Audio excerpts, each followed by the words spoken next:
गांव के बीचों बीच एक छोटा सा घर था, जिसमें रामू किसान अपने बूढ़े पिता, पत्नी सीता और 2 बच्चों के साथ रहता था। रामू एक गरीब लेकिन बहुत ईमानदार और मेहनती किसान था। उसकी जमीन सिर्फ 2 एकड़ की थी, मगर उसका मन बहुत बड़ा था। गांव में पिछले साल बारिश बहुत कम हुई थी। फसल सूख गई थी और रामू पर कर्ज का बोझ बढ़ गया था।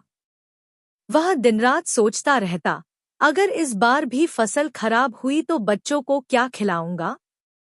लेकिन हार मानना उसके स्वभाव में नहीं था।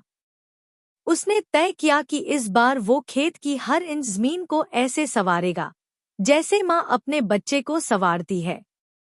सूरज की तपती धूप में भी रामू खेत जोतता रहा।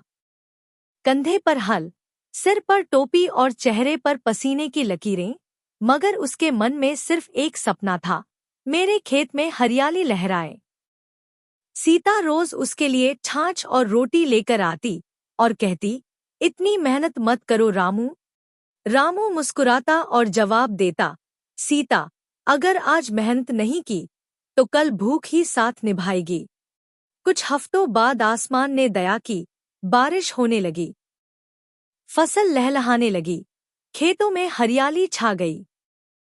पूरा गांव हैरान था कि जहां सबकी फसल आधी खराब हुई, वहां रामू के खेत में गेहूं सुनहरा लहराया।